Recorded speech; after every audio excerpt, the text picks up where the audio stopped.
This is Synthetic, a game made in 7 days based on the juicy combat of Ape Out and the reverse horror theme of Carrier. Oh, and did I say there was a grappling hook? Hey, I'm Adam, and this is how I made a game based on the theme Chaos. For this jam, one of my main goals was to try out streaming. So I ended up spending most of the first day brainstorming ideas with the help of chat. After a couple hours, we settled on a traffic-based puzzle game where you play as Godzilla.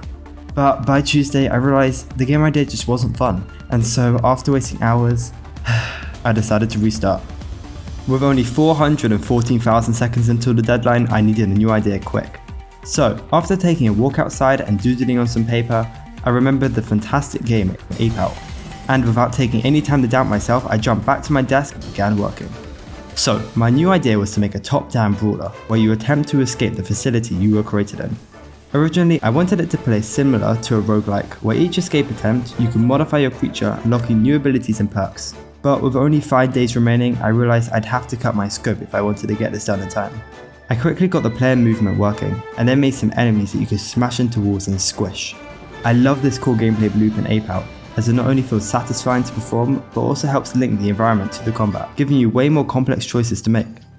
The intriguing, minimalist art style of Ape Out was another aspect of the game which I wanted to recreate, and so my final task on Tuesday was focused on the art style. One of the main features of Ape Out's art direction are these shadows that restrict the player's vision. These make the levels feel way more dynamic and tie into the narrative, giving these corridors a subtle claustrophobic and mysterious vibe. At first I assumed these were created via some shader witchcraft, but whilst playing I wondered, could a blend of 2D and 3D mimic this effect? After messing around with this idea, I found that by using a perspective camera, together with 3D meshes, you could emulate a similar shadow effect. Immediately this helped the game's visuals pop, and so I began looking for more ways to improve the art style. I added a pixel effect to the camera, and then some post-processing to create this retro horror look which I love. On Wednesday, I got the enemy AI working before experimenting with different player abilities. I wanted the enemy behaviour to resemble a stealth game, giving the player more choices in how they approach the fights and the risks they took. First, I started by giving each enemy a simple vision box, and got them turning towards the player. I gave each of these initial enemies a gun that fires some pretty massive bullets. These are made using the Unity particle system, which has super handy built-in collision detection. Finally, in the evening, I began experimenting with the player's abilities. My original idea was to have the game set in a Metroidvania-inspired world, where each time you died, you would be able to upgrade your slime-like character. But once I got down to designing each ability and buff, I realised that with only 3 days left, focusing on a single, unique mechanic would be much better for the whole game. And so I settled on my best ability idea so far, a grappling hook. And by Thursday afternoon it was done. Following a great tutorial by 1 Minute Unity, I used a line renderer to draw a tentacle coming out the player. Then once it had latched onto the level, I applied a force to propel the player forward. And once I gave it the ability to grab enemies and slingshot them towards you, the overall game felt so much more fun and well-rounded. After this, I added some Screenshake, a necessity in any action game, and this neat colour switcher. One of my favourite parts of Ape Out's art style is how the game constantly changes the colour palette to reflect new environments or atmospheres. To implement this, I created a new object to hold references to every colour palette in the game. These would then be retrieved by a smaller script that I attached to each sprite, mesh and particle effect. With only 50 hours left now, I began polishing up the project and finishing the enemy design. I wanted to include 3 different enemies, a simple guard with a rifle, a shield wielding machine gun dude, and finally an explosive guy who created a mini atom bomb whenever you killed him. I began with art, making a blocky top-down character as well as weapons for each of the enemies. One of the upsides of using a pixel effect is that I can hide a lot of the imperfections in the art. Next, I got to work on the shield enemies. I made the shields block bullets as well as preventing the holder from being knocked back too far. And finally, I got the explosive enemy working. I made a juicy explosion effect reusing the blood splatter sprites, and then performed a quick physics check applying a damage value based on how close you were to the explosion.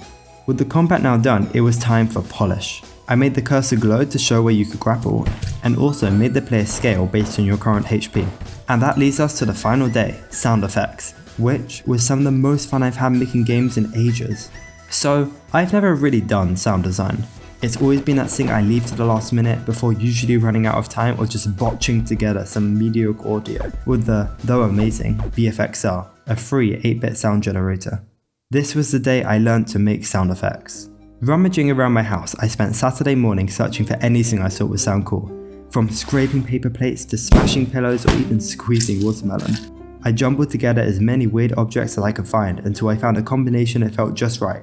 And so, by the afternoon, I'd made a gunshot sound, a grapple, blood splatter, and some, hyper-realistic NPC noises. After editing all of these in Audacity and implementing Brackeys' audio manager, there was only one thing left to do: levels. For the level design, I plan to make 5 simple levels. Each would introduce a new mechanic from the grapple in stage 1 to the machine gunners and later explosive guys. After making those, I then used my colour palette switcher to swap out the colours of the last 2 levels. I added an alarm sound effect and flashing sirens to help sell the narrative of a creature being let loose in the facility. I kept working on the game late into the night, making a windscreen, fixing bugs, and adding a short opening. And well, by 4 AM it was done. Man, I need to stop doing this. As of this video, it's been nearly a month since the jam ended, and I'm just astonished by the incredible reception Synthetics received on itch and Newgrounds. Looking back, the main thing I wish I had more time to work on was the enemy design. I feel like there was a ton of untapped potential, from some bugs that made it into the game to a more versatile enemy behaviour that could open up so many possibilities for future development. Anyway, that's all from me. I'll see you in the next one. Have a great day.